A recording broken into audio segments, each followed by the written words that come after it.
Bonsoir, le Stade de France. Nous sommes à 210 jours de l'ouverture du championnat d'Europe des Nations. On est ravis de vous retrouver pour ce France-Allemagne. C'est une belle affiche. C'est parti avec un coup d'envoi donné par les Allemands. Schweinsteiger avec Khedira. Je suis donc à la tribune présidentielle. Les Français jouent bien. Et le match est plaisant.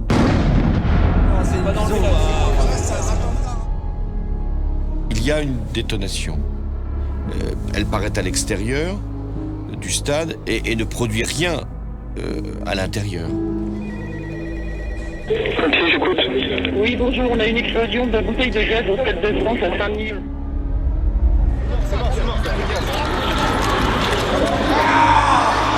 Le boulon dans le téléphone. Ok, j'écoute. Oui, bonjour, je suis devant le Stade de France là et il y a une dame. Qu'est-ce qu'elle a eu exactement? Allez-y. Il y a eu une explosion en fait à côté dans un restaurant. Et là, il y a une deuxième explosion.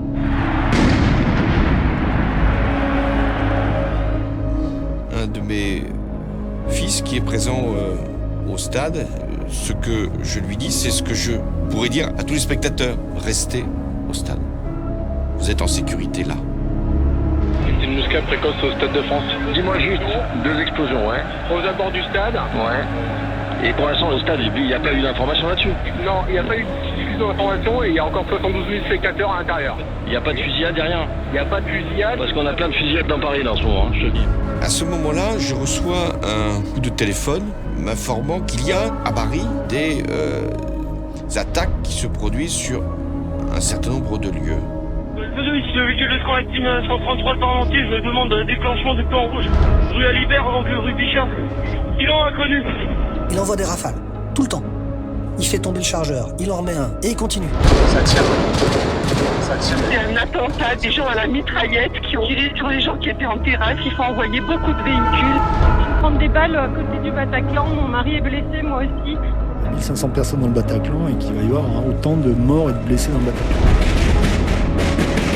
Des hommes seraient retranchés en ce moment au Bataclan. Tous les effectifs de police sont sur le pont. L'ensemble des ambulanciers sont attendus dans la cour. Urgent, merci. Madame, écoutez-moi. Vous ne descendez pas, vous restez chez vous. D'accord. Nous avons vu effectivement tous les hommes de la BRI se mettre en position. Au moment où je m'exprime, des attaques terroristes d'une ampleur sans précédent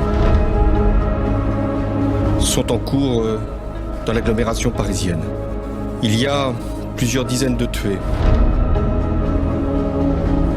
C'est une horreur. Il y aurait 80 morts au Bataclan. Ils auraient combien? L'état d'urgence sera décrété. Imminence de l'assaut, je répète, imminence de l'assaut. Reçu à tous, imminence de l'assaut. Je vous demande de garder ici toute votre confiance. Assaut terminé, et il semblerait que 3 terroristes aient été tués lors de cet assaut. Et un spectacle tragique de désolation, des dizaines de corps à l'intérieur. Le décompte commence tout juste. Pour préserver notre nation des actes terroristes. Vive la République et vive la France. Justine Éléonore Dupont, 34 ans. Germain Ferré, 36 ans. Et après avoir enterré les morts, il nous reviendra de réparer les vivants. Romain Feuillade, 31 ans. Grégory Fosse, 28 ans. L'attaque du 13 novembre restera dans la mémoire de la jeunesse d'aujourd'hui. Suzon Garrigue, 21 ans. Mayol Gobert, 30 ans. Elle saura, j'en suis convaincu, faire preuve de grandeur. Elle vivra pleinement au nom des morts que nous pleurons aujourd'hui. Micheli Gilles Raimez, 29 ans. Cédric Gommet, 30 ans. Charlotte Maud, 29 ans. Émilie Maud, 29 ans. Malgré les larmes, cette génération est aujourd'hui devenue le visage de la France. Vive la République et vive la France. Mathias Dimarski, 22 ans, et Marie Loche, 23 ans.